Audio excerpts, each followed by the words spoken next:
At my son's insistence, I was finally ready to sell my old sewing studio. Then, a crying young woman burst in, pleading with me to repair an antique wedding dress by morning. Out of sheer pity, I agreed. The next day, my son rushed over, yelling, "Did you see the paper?" I opened the front page, and the floor dropped out from under me. Hello, dear listeners. Thank you for joining me today. If you enjoy stories of resilience and justice, please hit that like button and subscribe. I'd love to know what country you're listening from. Drop a comment below. Enjoy the listen. The steady hum of my old Singer featherweight sewing machine had been the soundtrack of my life. It had been with me longer than my husband, longer than my son's childhood, longer than the hope that my own life would turn out differently.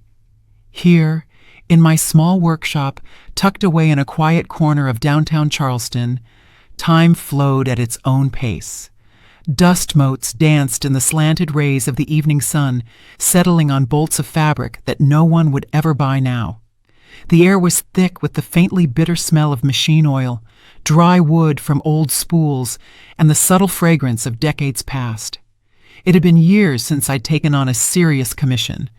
Just small jobs for the neighbors, hemming a pair of slacks, replacing a zipper, patching a kid's jacket. The work didn't pay much, but it gave structure to my days, saving me from the silence of my empty condo. Each stitch was a small anchor, keeping me tethered to the present. I sat hunched over the machine, and the straight line running from beneath the needle seemed like the only ordered thing left in my world. The small bell above the door jingled sharply, a jarring sound that shattered the sleepy quiet. I looked up. Malachi and Zola, my son and his wife, they never just dropped by. "Mama, we can only stay a minute." Malachi tried to smile, but it looked strained. He surveyed the studio with the look one gives a hopelessly sick relative. Zola, his wife, didn't bother to hide her opinion. Her sharp gaze swept over the mannequins frozen in 70s poses and my sketches pinned to the corkboard and long since yellowed. "Theodora, how long can you sit in this glorified dust collector? This isn't living, it's just surviving." Her voice, always perfectly modulated, was especially cutting today. "Malachi and I worry about you." I stopped the machine silently.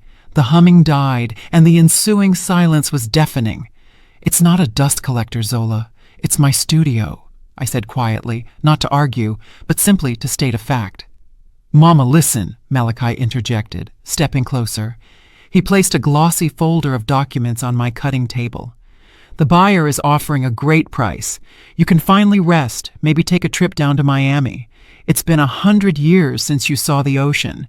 We want you to live for yourself, not for this junk. Junk." The word hung in the air, soaking into the old fabric, the wood, into my very soul.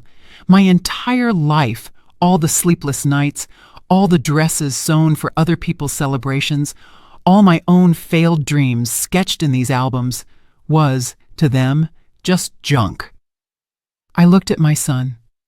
Once I'd seen admiration in his eyes for my work. Now there was only pity and a shameful impatience.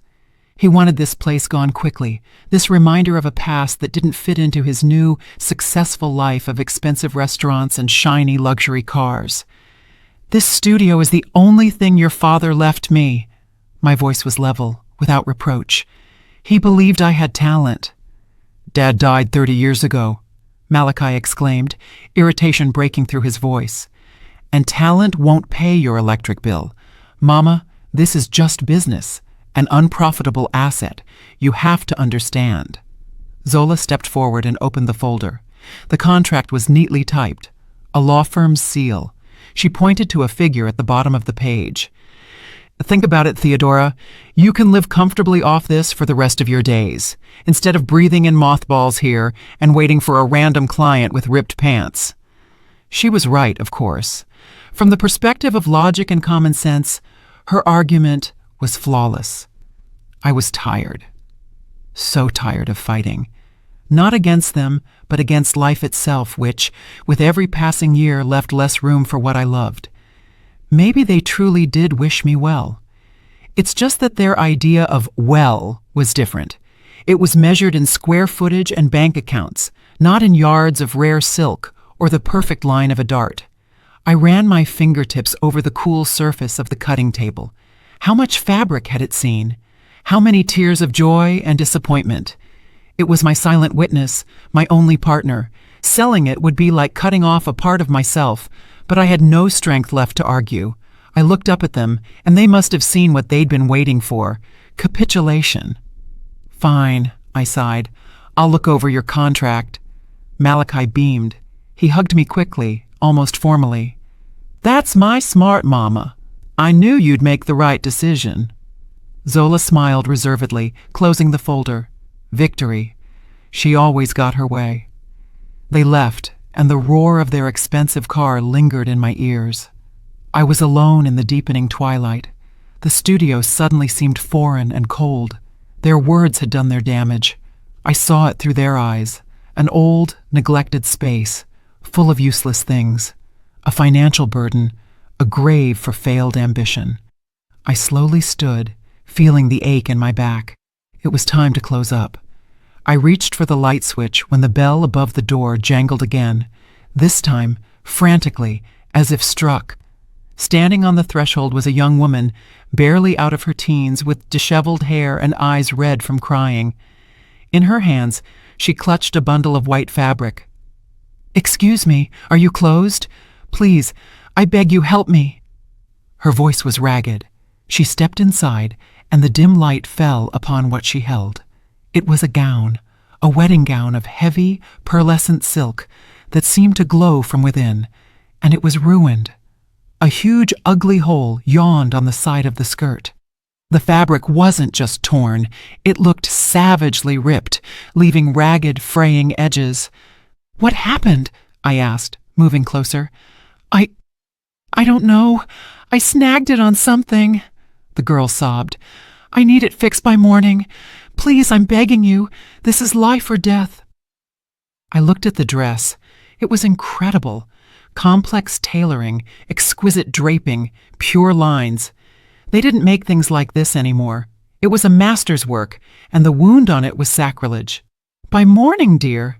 That's impossible. This isn't just a seam coming undone. This requires intricate restoration, grafting the fabric." "I'll pay. Tell me how much." She looked at me with such hope, such desperation, that my heart clenched. "It's for a university exhibition, an HBCU design showcase. If I don't show it tomorrow, it's all over, my entire year's work." Her passion, her panic, something stirred within me. It was like an echo from the distant past. An echo of those times when I, too, would stay up all night for the sake of a perfect stitch, when a project felt more important than food or sleep, when I still believed I was creating beauty, not junk. I looked into her tear-filled eyes and saw reflected there a version of myself I had almost forgotten. Pity. Yes, it was pity. But not only for her. It was pity for this magnificent dress, wounded and violated, and maybe a little for myself. I sighed, feeling the exhaustion that had weighed on me since Malachi left slowly recede, replaced by something else, long forgotten. "All right," I said, "leave it with me." The girl, whose name I learned was Amara Johnson, nearly burst into tears again, but this time from relief.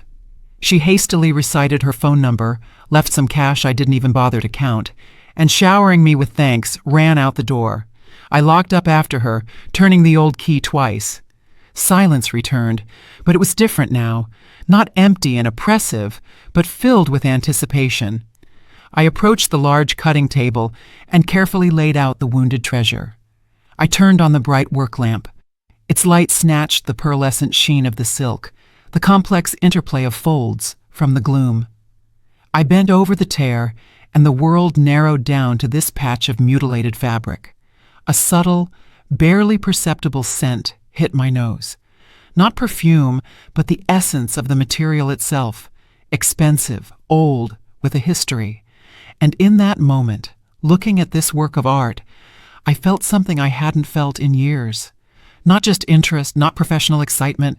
It was a spark of pure, unadulterated purpose. It was as if someone had walked into the dark, abandoned room of my soul and flipped a switch. I realized that tonight I wouldn't just be fixing an old thing, I would be fighting for something important. I retrieved my old working case from the small supply room, not the one with spools for everyday needs, but another, lined with worn velvet, where I kept the tools for real work, the kind I hadn't done in years. The finest needles of tempered steel, ivory thimbles, tiny scissors with surgical sharp tips. Everything lay in its niche, waiting for its hour. I touched the dress's fabric. My fingers, without asking my head, remembered the feel. It was it.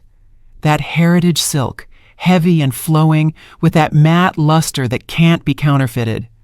They stopped producing it back in the late 80s. It was alive, capricious. One wrong move and the thread would run, leaving an ugly scar. But if you knew how to approach it, it would fall into a fold with the obedience of water. My muscles, my body, remembered this better than my mind. My back straightened on its own. My breathing deepened, evening out. First, I had to reinforce the edges of the tear to stop the destruction. I took the finest silk organza, almost invisible, and began to slide it beneath the ragged edges from the underside. The work was slow, almost meditative. Stitch by stitch, millimeter by millimeter. I thought of neither my son, nor Zola, nor selling the studio.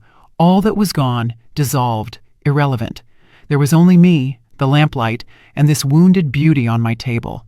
I needed a donor patch to cover the hole itself. I went to the old oak armoire, which Malachi called the casket of light. Deep inside, in a cardboard box, lay my treasures. Scraps of fabric I had collected all my life.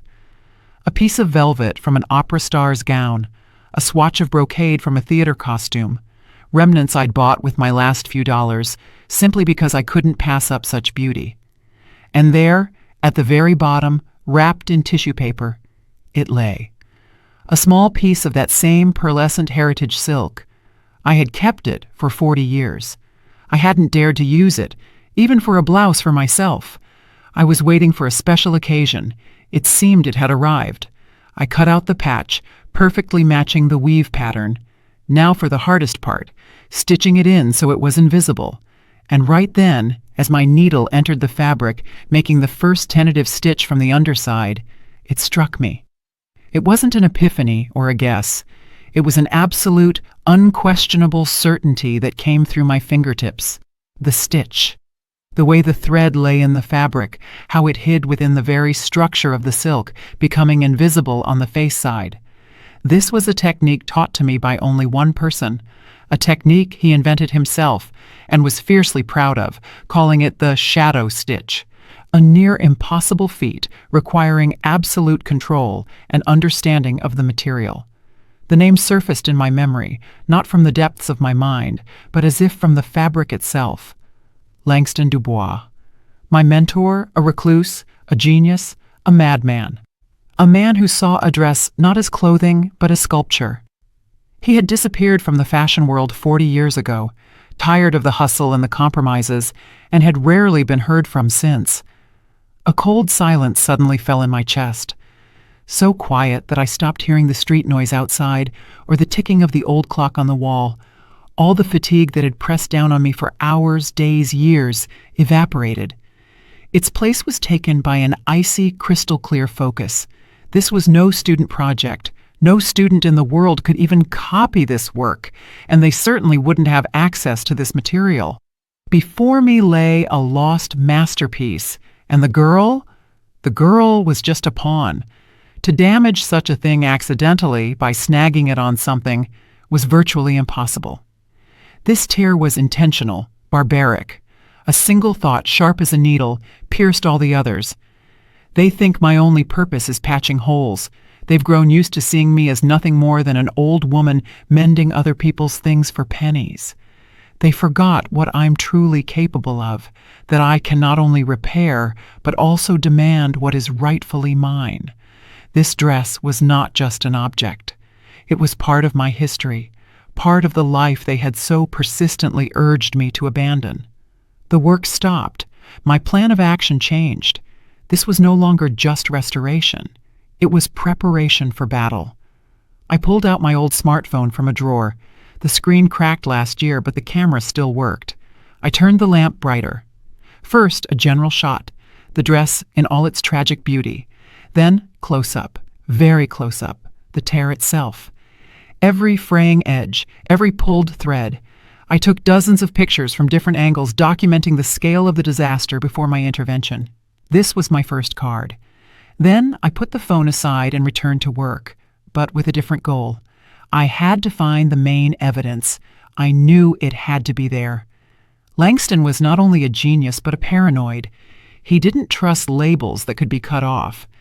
Into his most personal, most beloved creations, the ones he made not for commission, but for the soul, he sewed a special mark, a secret signature.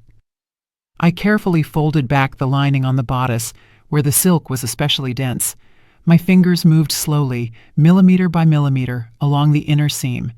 I remembered that day in his studio. I was in my early 20s.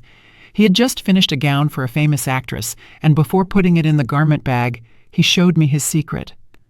"Remember, Theo," he had said in his quiet, raspy voice, "an artist always signs their painting, even if no one else knows where to look for the signature."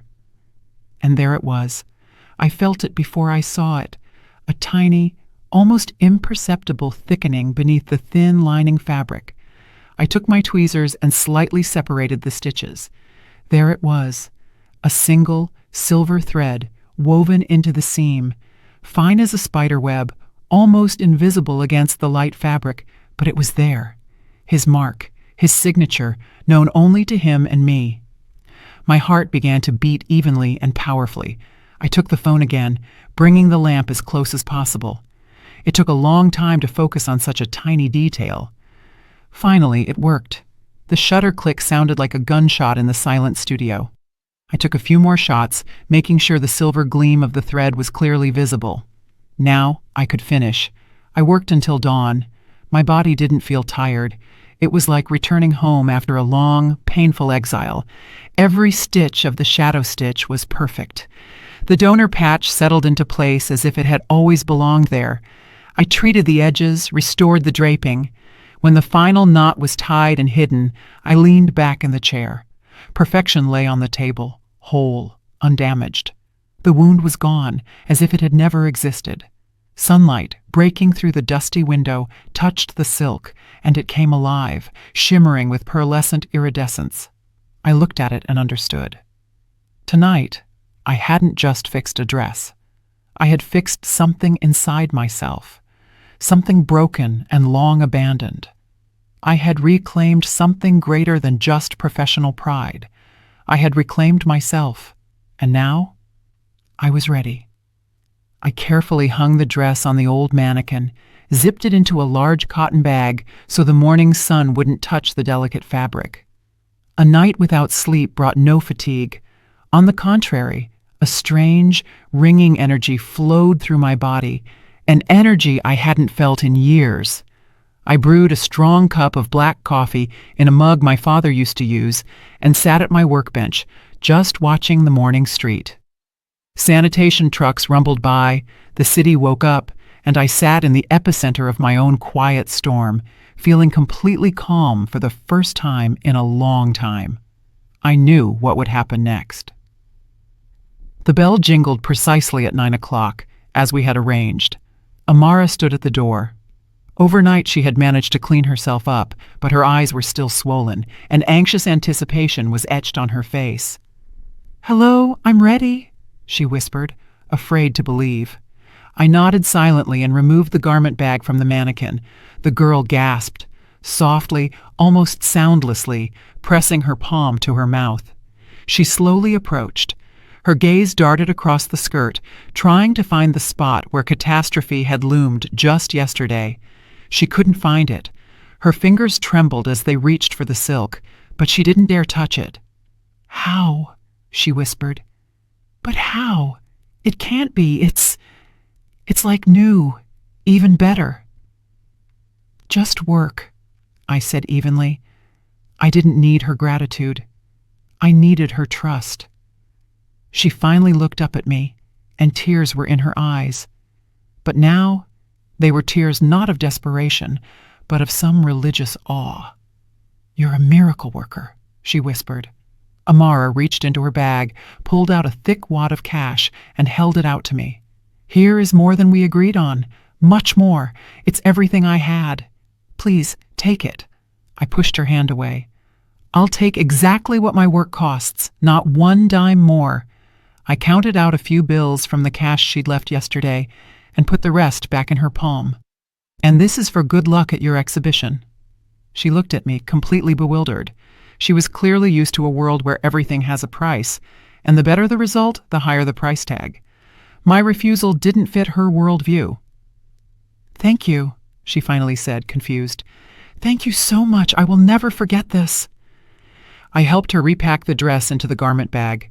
Escorting her to the door, I watched her almost run across the street, clutching the precious bundle to her chest, as if afraid the miracle might dissolve. I closed the door and returned to the studio. The air still held the faint scent of expensive fabric. I slowly put my special tools back into the velvet-lined case and wiped down the table. Everything had to look as if nothing had happened, as if that night hadn't existed, as if I were still the same tired old woman ready to give up. No more than half an hour passed before the bell jingled again. This time, confidently, possessively. Malachi and Zola walked in, beaming. My son held that glossy folder. "Good morning, Mama," he chirped. "We decided to swing by early to finalize everything." "You probably didn't sleep, thinking it all over. We brought your favorite almond croissants from that bakery downtown." He placed a ribbon-tied box on the table, a gesture meant to demonstrate care, but it reeked of falsehood, like cheap cologne. "Thank you, you shouldn't have," I said, continuing to wipe the spools of thread. "Oh, it's no trouble at all, Theodora," Zola chimed in. Her quick, sharp gaze was scanning the room. She was looking for clues, evidence, remnants of silk, unusual threads, anything that broke the usual picture of dreary routine. "You've made the only correct decision for all of us. You can finally live like a proper person, not a hermit." She went to one of the mannequins and disdainfully brushed an imaginary speck of dust from its shoulder. Her maneuvers were so obvious. She was closing in on the main point. "I hope you had a quiet night," she asked, turning around. Her smile was as sweet as poison. I shrugged. "Same as usual." And that's when she delivered the blow she believed was perfectly disguised. She walked up to my workbench, picked up a random spool of gray thread, and twirled it, feigning idle curiosity. "Nothing interesting happened while we were finalizing the documents?" she asked so casually that her pretense became almost tangible. "Maybe someone came in with an unusual order? Did you run into any interesting old rags?" She emphasized the word rags subtly. She was testing me, probing. I stopped wiping the dust. I slowly put the rag on the table and raised my eyes to hers. I stared directly into her pupils, holding the gaze, letting the pause stretch just a fraction of a second longer than was polite. I saw a flicker of apprehension flash and die deep in her eyes. "No," I replied calmly, slightly tired. "Nothing like that. Just the usual routine." I paused briefly before adding the detail that should finally reassure them. "A student came by last night, asked me to fix a dress for some university showcase. A rip in the skirt. Simple work." That was it, what they wanted to hear. I saw the tension leave their bodies. Malachi's shoulders, which had been tight, sagged. Zola exhaled almost silently. Her sickeningly sweet smile briefly became genuine. The smile of a predator convinced its prey suspects nothing. They exchanged a fleeting glance, the look of triumphant winners. They were sure the old woman had swallowed the bait, fixed a priceless item for pennies, mistaking it for a student fake. And now she could be permanently written off. Their arrogance was my greatest ally. They couldn't even entertain the thought that I was capable of understanding or deciding anything. In their world, I was just a bothersome relic of the past, to be neatly disposed of. Well, thank goodness for that. Malachi smiled again, his wide, boyish smile that no longer moved me.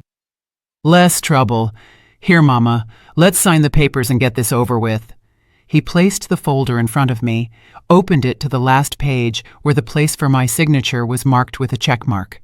He held out an expensive gold-nibbed pen. I looked at the pen, at the contract, then at their beaming, expectant faces. I didn't take the pen. I simply closed the folder and slid it next to the box of croissants. "I'll read it later," I said softly. "Not right now. I need to finish tidying up." A moment of bewilderment crossed their faces, but only for a second. They naturally attributed it to my old-age slowness, my reluctance to part with habit. They didn't see a decision in my words. They only saw a postponement of their inevitable victory. "Of course, Mama. Whatever you say." Malachi quickly agreed, so as not to spook their luck. "You rest up. We'll call you this evening." They left, leaving behind the smell of expensive perfume and a sense of total victory. I heard their laughter fade at the end of the street. I was left alone. The folder with the contract lay on the table like a tombstone. I looked at it, then shifted my gaze to my old, faithful thimble lying nearby. They had underestimated not just me. They had underestimated the power that lies dormant in the silence of an old studio and in the memory of a person who dedicated their life to a craft. And for that mistake, they would have to pay. I looked at the contract folder they left on the table next to the untouched croissants.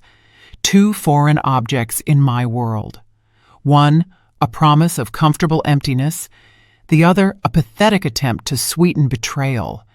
I picked up both and, without opening them, tossed them into the trash bin under the table. I wasn't angry.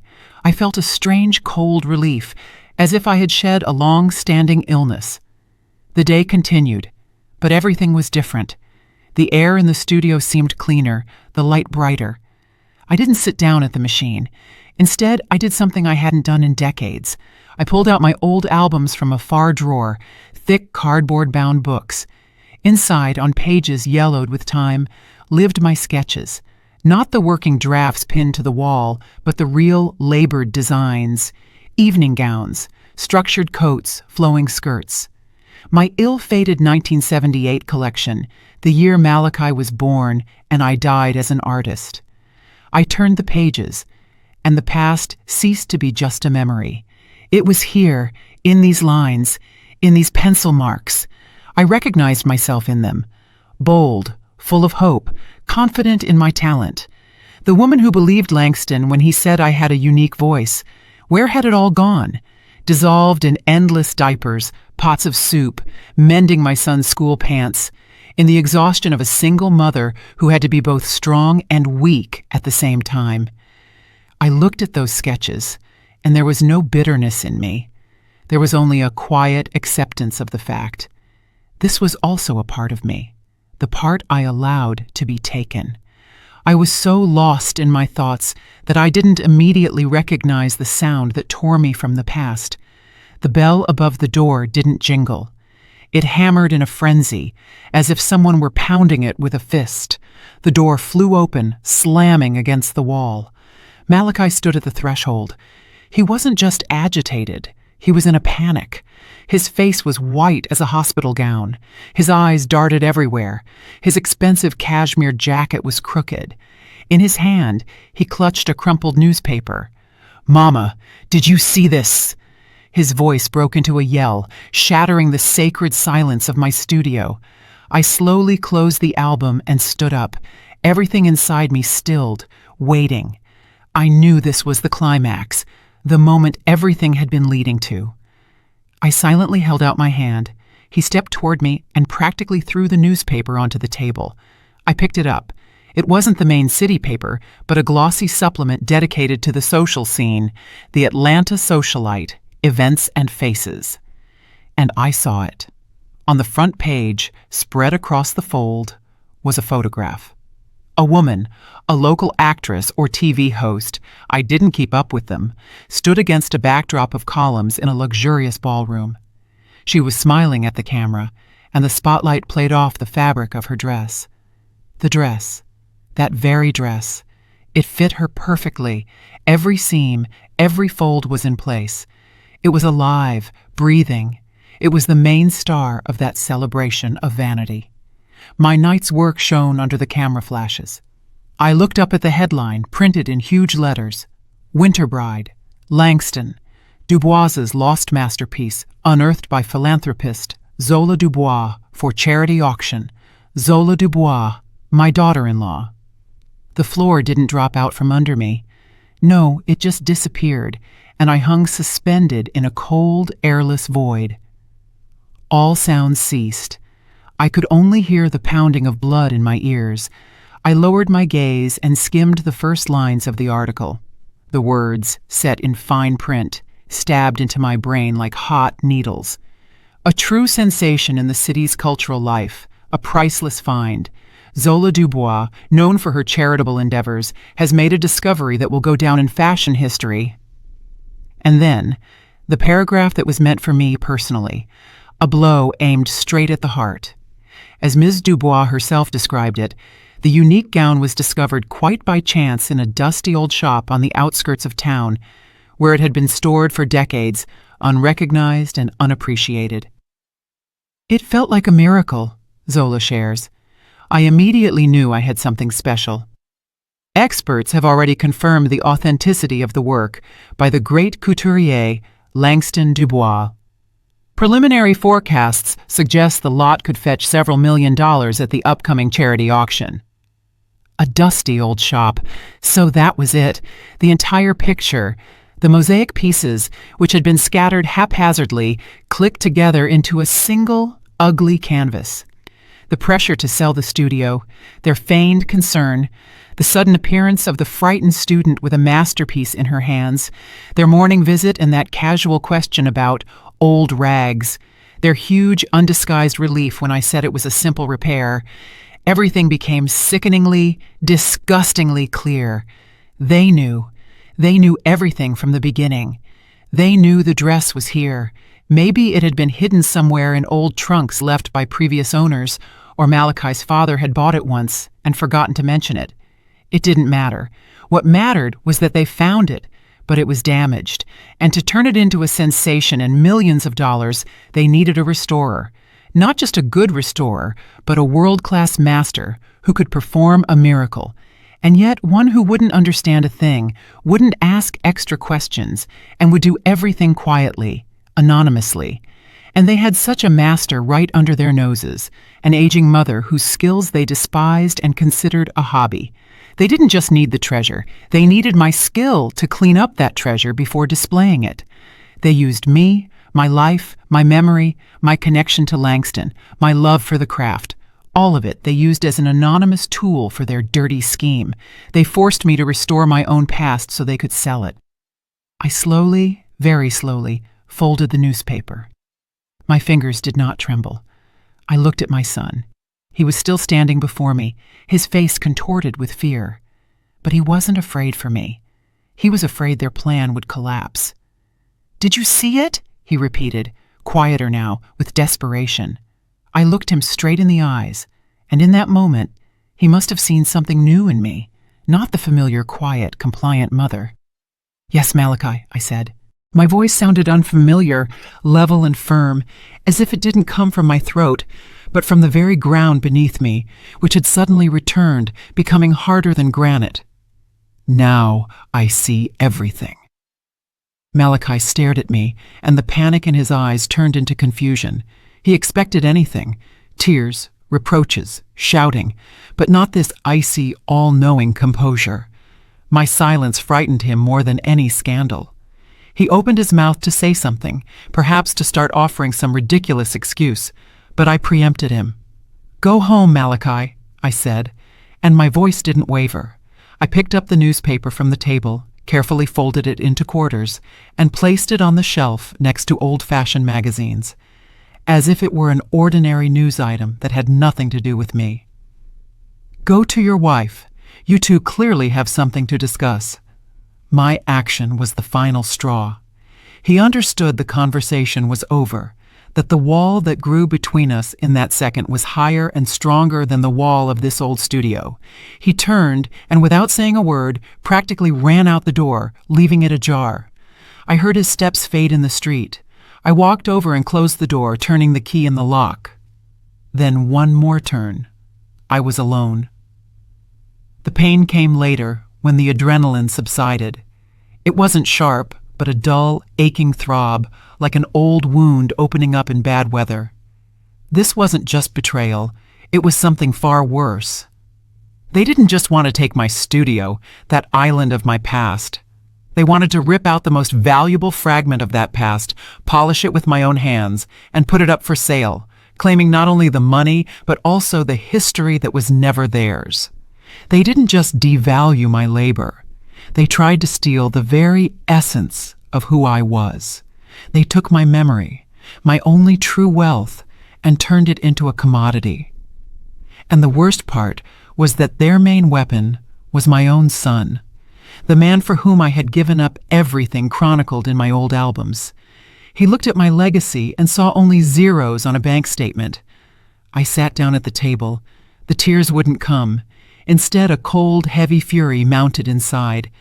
But it wasn't the blind rage that destroys everything in its path. It was the fury of a master who sees barbarians attempting to ruin a work of art. It didn't cloud my mind. On the contrary, it made it crystal clear. I knew that my words, my memories, wouldn't be enough.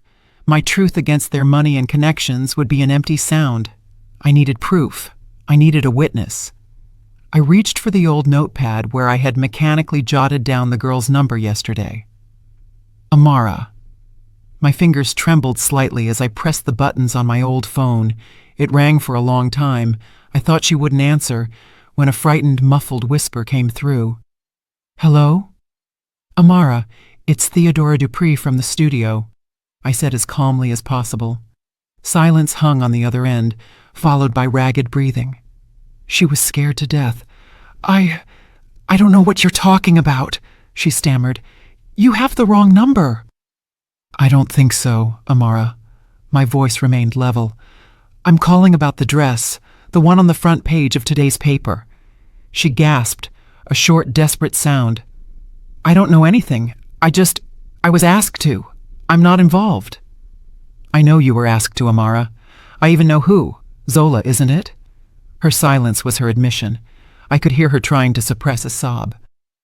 They told me it was a family heirloom. She finally burst out. That the dress was ruined at the dry cleaner and needed to be fixed anonymously to avoid a scandal. They said it was a surprise for a relative. I didn't know, I swear. I didn't know it was stolen. It's not stolen, Amara. Not yet. But it soon will be, and you will be an accomplice. No, she cried in a whisper. Please, don't drag me into this. Zola, she'll destroy me. She said if I told anyone, I have my whole life ahead of me, my education. Please, don't ruin me. She was terrified, and I understood her. Zola, with her money and influence, could easily break a young student's life. Threatening her would be useless and cruel. I had to find another way. I paused, allowing her to vent her fear. Amara, listen to me, I said quietly, but so that every word reached her. I'm not going to ruin you, and I won't threaten you. I want to ask you one question. You want to be a designer, right?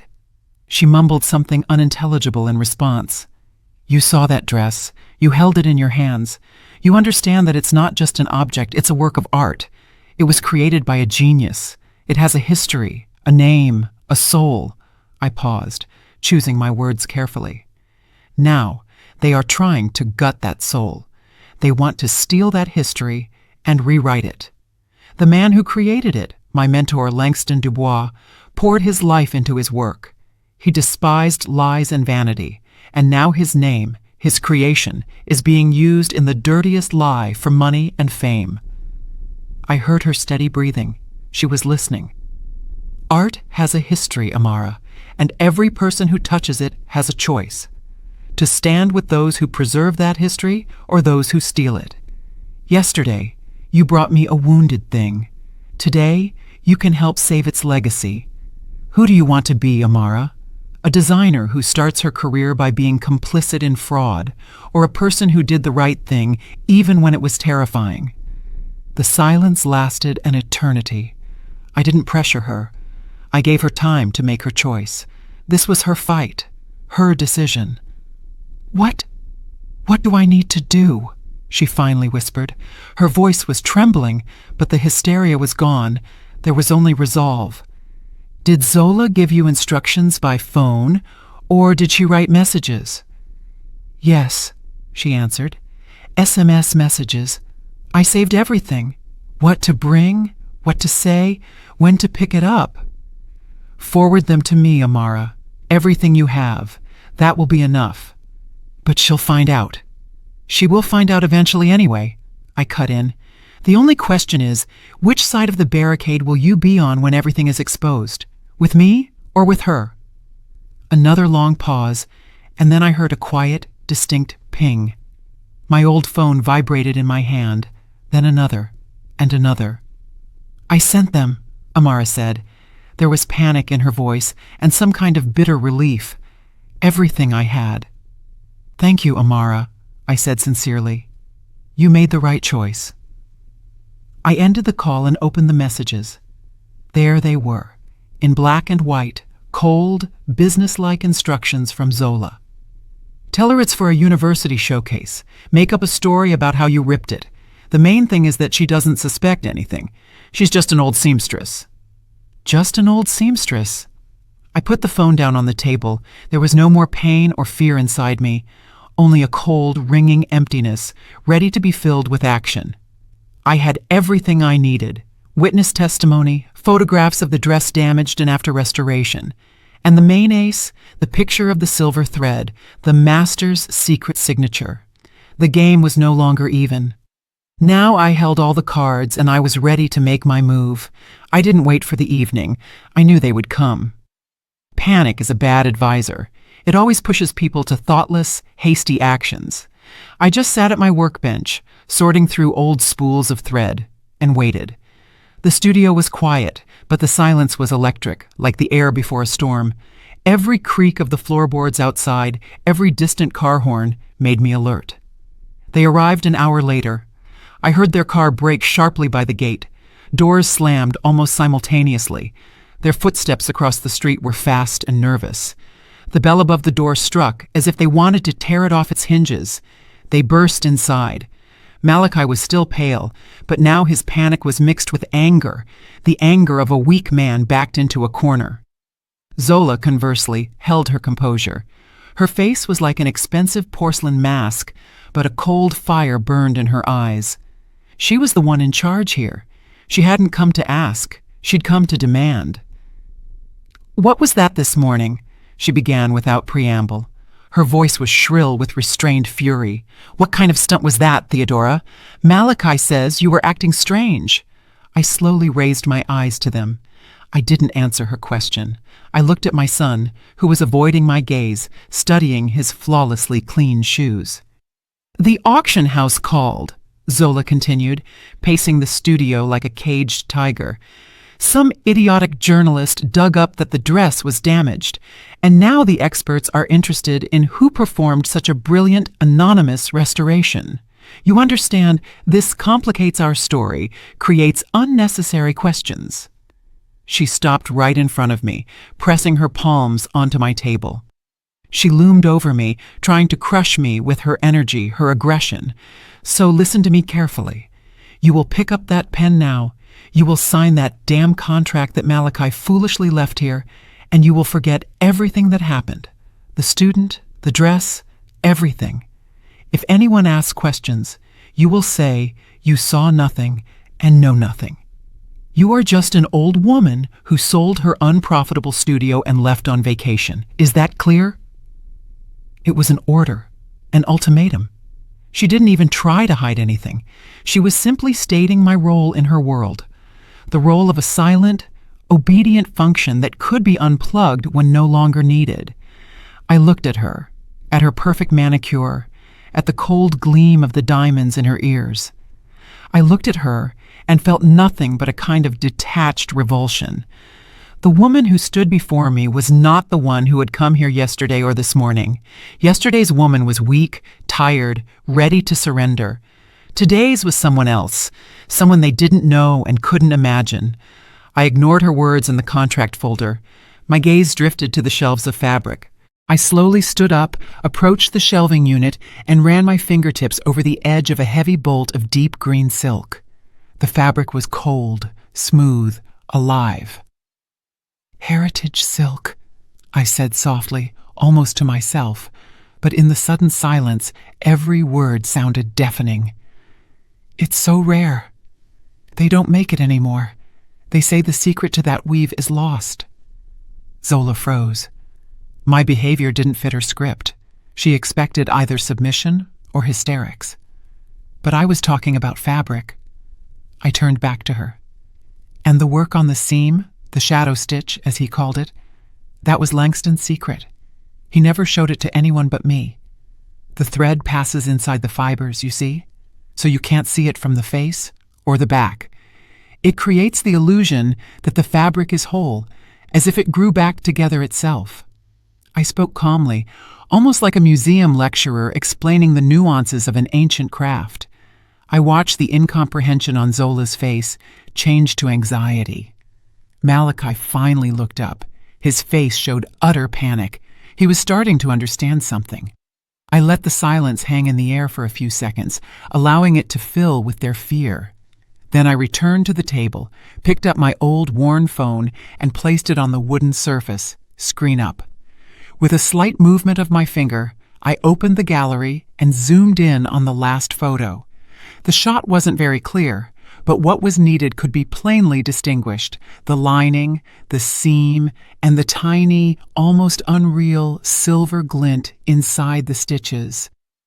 Zola leaned down, peering at the screen. I saw her pupils widen.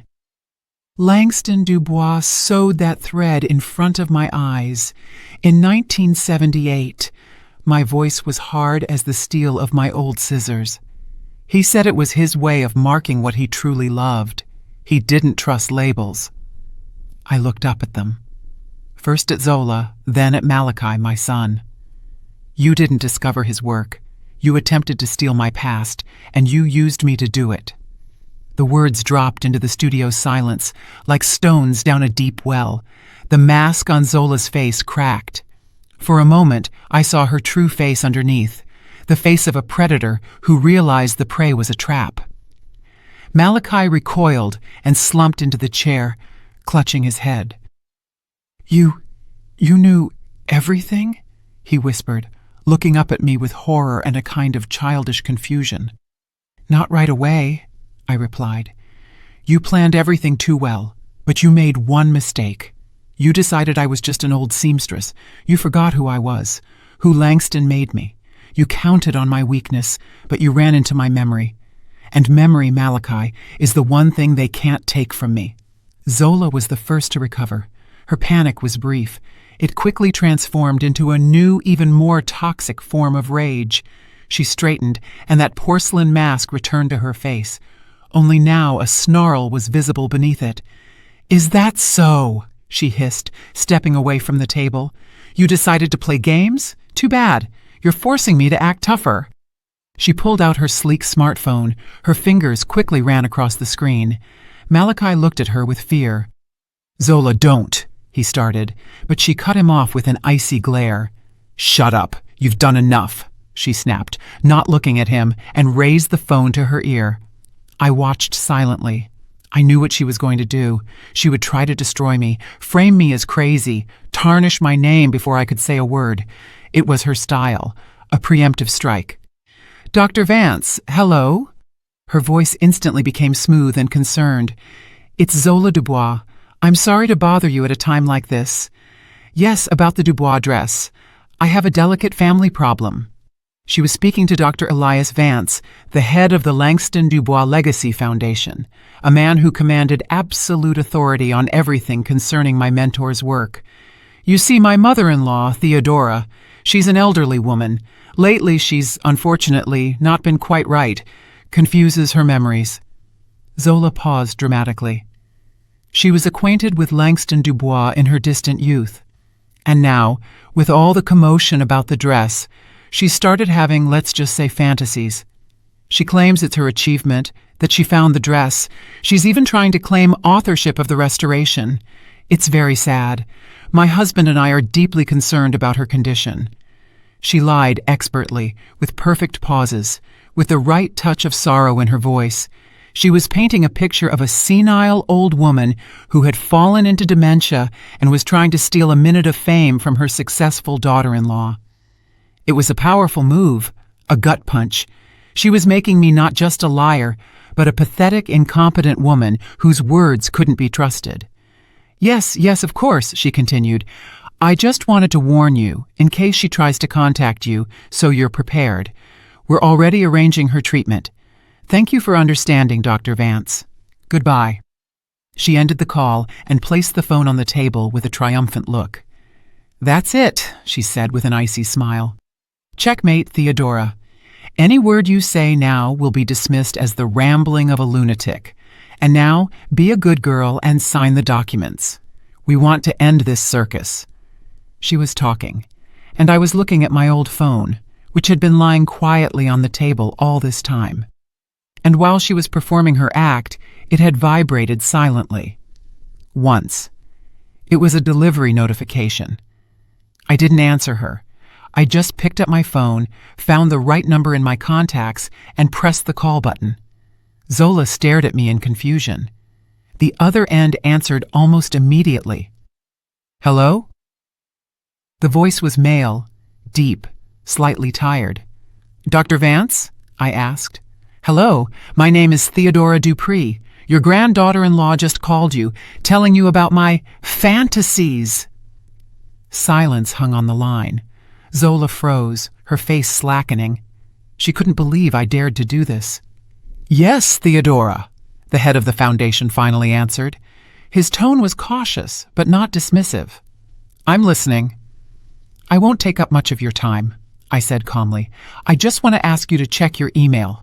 10 minutes ago, I sent an email to the foundation's official address. Subject, the true story of the winter bride gown. Please take a look, especially the attachment." Zola lunged for me, trying to snatch the phone. "What are you doing, you old witch?" But I stepped back, continuing to speak into the phone. "You'll find several photographs there, Dr. Vance. Photographs of the dress with a savage rip in the skirt. They were taken the night before last in my studio. And also photos of the flawlessly restored dress taken yesterday morning, also in my studio." I heard keyboard clicks on the other end of the line. "You will also find correspondence between my daughter-in-law and a girl named Amara Johnson, a Fashion Institute student. From this correspondence, it is absolutely clear that the girl was hired to play the role of a desperate student and bring the dress to me for an anonymous repair. Ms. Dubois, in her messages, refers to me simply as an old seamstress who wouldn't suspect anything." Zola's face turned ashen. She knew this was not a bluff. "And finally," I continued, and my voice became firmer, "the most important attachment. It's a photograph of the inner seam on the bodice of the dress. If you zoom in on the image, you will see a single silver thread. It is Langston Dubois' secret mark, his signature, which only 2 people in the world knew about, himself and I, his student. He placed it in my presence in 1978. Silence fell on the line again. But this time it wasn't the silence of polite disbelief. It was the silence of shock. "The silver thread," Dr. Vance finally said, and his voice held a tremor of awe. In his late journals, there was a vague hint of a silver signature, but no one ever understood what he meant. We thought it was a metaphor. "It's not a metaphor," I said. "It's the truth. And now, Dr. Vance, I would like you to compare my story, backed by evidence, with the one my daughter-in-law told you, and decide which of us is having fantasies. We are immediately launching an internal investigation." His voice had turned from tired to steel. "The auction will be halted until all circumstances are clarified. Thank you for calling, Theodora. We will be in touch with you very soon." I hung up. Zola stared at me with empty, disbelieving eyes. Her perfectly constructed world was crumbling before her. Her brilliant scam, her ticket to high society, had turned into a pumpkin. She made one last desperate attempt to save herself. "You'll regret this!" she shrieked. "I will destroy you. I'll prove all this is a fake." But there was no power left in her voice, only fear. I looked at her, then at my son, who sat huddled on the chair covering his face, and for the first time in all this, I felt something akin to pity, not for her, but for him. "Leave," I said softly. "Just leave." They left, not like victors, but like thieves caught in the act. Zola still tried to drag out the remnants of her dignity, but Malachi walked with his head down and seemed to have shrunk by half his height. When the door closed behind them, I walked to the window. I watched them cross the street, get into their expensive car, and drive off fast. The scandal broke the very next day. The newspapers that had been singing Zola Dubois's praises as a philanthropist yesterday now ran devastating headlines. The scam of the century, attempted fraud with Dubois' legacy, foundation launches investigation. Zola's name was everywhere, but now it was covered not in glory, but in shame. Her world had collapsed loudly and publicly. The silence that returned to the studio was deafening. It no longer oppressed me or brought melancholy. It was the silence of strength, the silence of a clean space, ready to be filled with something new. I didn't clear the phone from the table. I simply sat and waited. Several weeks passed. The noise around the story gradually subsided, turning from a hurricane into a distant rumble. First, there were calls, dozens of them, from yellow press journalists, whom I learned to dismiss with a cold, no comment. There were others from serious art and fashion publications. I spoke to them briefly, sticking to the facts. I didn't accuse or complain. I just talked about the dress, the shadow stitch, the silver thread, about my mentor Langston Dubois. I wasn't defending my honor. I was defending his legacy. Malachi didn't call. I knew their lives were in ruins. The Dubois Foundation had sued Zola for attempted fraud and reputational damage. Their names vanished from the social columns. I felt no satisfaction, only a deep, long-standing ache for my son, who had traded his own mother for a glittering fake and ended up with nothing. He made his choice, and I made mine. One morning, I came into the studio and realized I couldn't breathe this dust anymore. Not physical dust, but the dust of oblivion that I myself had allowed to cover everything. I threw open the windows, letting in the fresh, cool autumn air, and started a deep cleaning. It wasn't just washing floors and wiping shelves. It was a ritual. I shook out every bolt of fabric, sorted boxes of buttons, went through old patterns. I washed the windows, and the dull street outside suddenly gained color. Sunlight, which the studio hadn't seen in years, poured in, dancing on the old wooden surfaces and the metallic gleam of the scissors. Sorting through papers on the table, I stumbled upon the glossy sales contract folder, the one they had left on their last visit. I held it in my hands. It no longer seemed threatening. It was just a piece of cardboard filled with dead words. I didn't tear it up in anger. I simply walked over and quietly dropped it into the trash bin. The box of long-dried croissants went in after it. The studio was transformed. It seemed to stretch its shoulders, becoming taller, more spacious. It was mine again. Not a storage unit for the past, but a workspace. One of those days, the postman brought a heavy, flat package. It had no return address, just a logo. 2 intertwined letters, LD, the Langston Dubois Foundation. I opened it on the large cutting table. Inside, resting on a lining of deep red velvet, lay a heavy bronze plaque. It wasn't a medal or a cup. It was a simple, severe board, polished to a shine. Engraved on it were just a few words. To Theodora Dupree, for unsurpassed craftsmanship and preservation of legacy. Below was a facsimile signature, the very flourish of Dubois that I knew by heart. I ran my fingers over the cool letters. There were no tears, no wild joy.